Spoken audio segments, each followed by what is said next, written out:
Hi, I'm Bruce Gilley, a professor of political science at Portland State University and the author of a new book in German, The Truth About German Colonialism. Between 1904 and 1908, two small tribes in what was then German Southwest Africa rose up in rebellion against the German colonial state. By the time the rebellions ended, the population of the Herero people had fallen by about 75% from 80,000 to 20,000, and the population of the Nama people, the other group that rebelled, had been reduced by about half from 20,000 to 10,000. These facts are agreed upon. What's not agreed upon is why this happened, who was to blame, and whether reparations or apologies are in order. On May 28th of 2021, the German government for the first time referred to these events as a genocide, asked for forgiveness from the Namibian people, and promised $1.34 billion in aid to the 300,000 members, about 12% of Namibia's population, of the affected communities. The equivalent, by the way, of about $4,500 per person, or about half a year's annual income for these people. We will now also, in an official capacity, call these events what they were from today's perspective, a genocide. We thereby also acknowledge our historical responsibility. And in the light of this historical and moral responsibility of Germany, we will ask Namibia and the descendants of the victims for forgiveness. So isn't it a good thing that the German government has apologized for and made amends for the human suffering it caused? Well, only if the German response to the rebellions was not justified, and if the tactics adopted were indeed genocidal. Neither is true. So Germany is apologizing for what was an unintentional and unforeseeable tragedy. Secondly, won't all this flood of cash help the people of Namibia? It's a separate issue, of course, but again, the answer is no. The sort of no-strings-attached charity that Germans are about to plunk on the table in Namibia will distort their economy, undermine innovation and self-sufficiency, and create incentives for political activists in other former European colonies to devote their time to shakedowns of former colonial rulers rather than engaging in productive pursuits. So let's cover the historical facts here. What became German Southwest Africa was a dangerous area of cattle raiding, slave raiding, and war long before the Germans arrived. In particular, the Herero and Nama, both of which migrated to the area only a generation before the Germans themselves, had tense and often violent encounters over pasture lands and enclosures. The Nama massacred a fifth of the Herero people on a single day, August 23, 1850, at a place now known as Murder Hill. In 1886, German soldiers witnessed a grisly battle between the Herero and the Nama, after the latter tried to occupy a water well claimed by the former at the settlement of Osano, today, ironically, the site of a Namibia Water Corporation vocational training center. As soon as the battle ended, the Germans moved into the field to assist the wounded. When German settlers began to arrive in numbers, they looked for land to graze. The Herero were all too happy to dispose of their lands and become willing partners of German settler efforts to modernize agriculture and, after minerals were discovered, to build railways and engage in mineral development. The Nama found it less easy to abandon their cattle raiding and warring culture. Eventually, their leader, Hendrik Witbooi, laid down his arms and was put on a German civil service salary. The key event that weakened these two groups was a rinderpest epidemic that wiped out half of the Herero cattle herds in 1896-1897. Official measures were taken to combat this by the Germans, but the epidemic fundamentally weakened Herero society. It was, according to Jan Bart Gewald, arguably the leading expert on the Herero, quote, the death knell of an independent Herero society, unquote.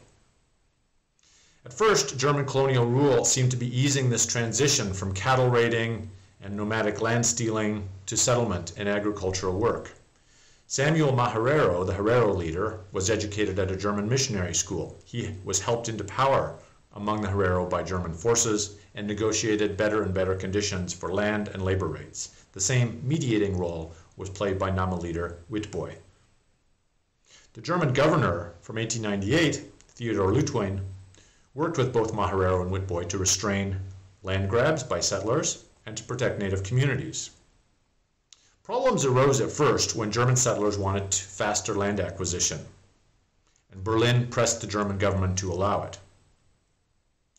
German settlers began arriving in larger numbers, rising to 14,000 in total in 1903-04.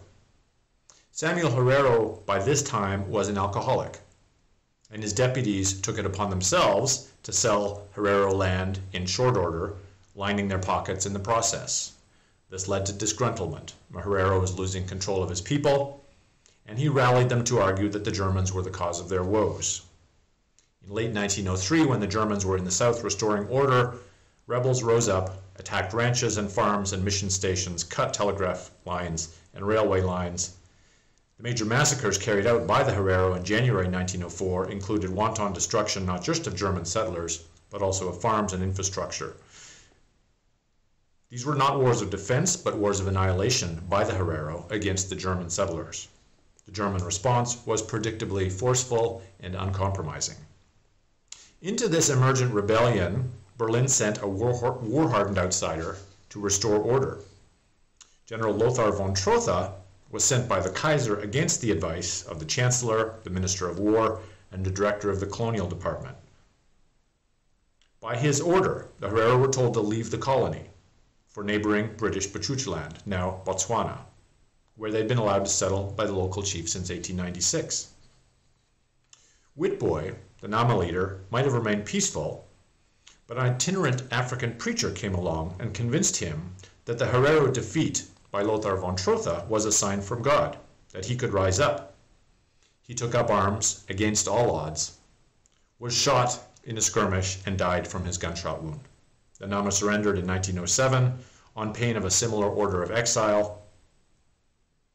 Trotha's use of force was disproportionate to the threat, but it was not genocidal in intention or in method. The political scientist Klaus Bachmann argued in a 2018 book that the battles fought by German colonial authorities to restore order in German Southwest Africa would never fall under the concept of genocide, and called the attempt to blame them as genocide misleading academic agenda setting. He did, however, charge that a violation of humanitarian laws had taken place in the raids, deportations, and imprisonments that came after the formal cessation of hostilities. German authorities recognized at the time that Trotha's policies had created unintentional hardships and population declines by populations sent into the desert or sent into camps without adequate supplies. He was condemned. He was recalled. His policies were rescinded. Suzanne Kuss of the University of Bern concludes that his orders, quote, emerged entirely independently of any conscious decision for or against a strategy of concerted racial genocide, unquote.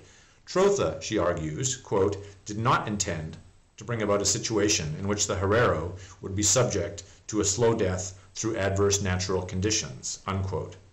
His intention was to exile them and to subdue the Nama, who were allowed to surrender.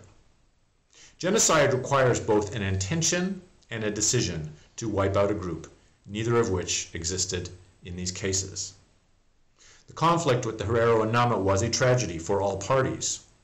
It was contingent, unplanned, and inconsistent with German colonial policy. It was neither a systemic nor a predictable aspect of German colonialism.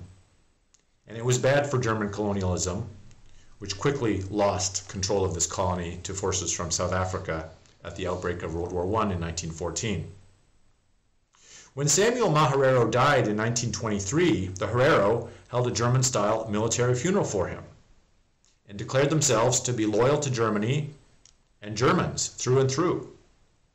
Clearly, they had not received their marching orders from radical professors in Germany telling them that they were supposed to denounce German colonialism and declare themselves eternal victims of Lothar von Trotha. No, that was taken up by their grandchildren. With the passing of the generation that were actually present at the time of these conflicts came the woke grandchildren, which gave up their own agency over their own futures and decided to spend their time demanding reparations from the Germans in US courts or at learned conferences, or eventually from the German Foreign Ministry. In this way, the histories of the Herero and the Nama have been forever centered on the white man. And the white man, in turn, has been all too happy to reciprocate in his quest for moral superiority through white guilt. So why care? After all, if progressive and woke Germans want to engage in moral posturing and a quest for moral superiority through white guilt and performative acts of penance, who's to say that's not okay? I mean, it's a lifestyle choice, right? Of course, the fact that this harms Namibians by making them dependent on German aid and constantly reinforcing their delusional sense of psychological dependence on victimization by the white man narratives might make some well-meaning people hesitate, but those harms are out of sight and out of mind. Far better to hang out in a fancy cafe in Berlin, smoking cigarettes and talking about how terrible German colonialism was. Well, 2 reasons.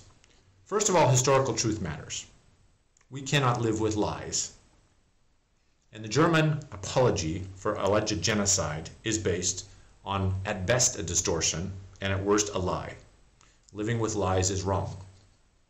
Secondly, Germany is providing a poor example of leadership on developmental issues, putting self-absorbed memory politics ahead of effective policy. If Germany cannot say no to organized extortion rackets from alleged victims of colonialism allied to radical professors, what about France, Portugal, Britain, and the Netherlands? I'm Bruce Gilley.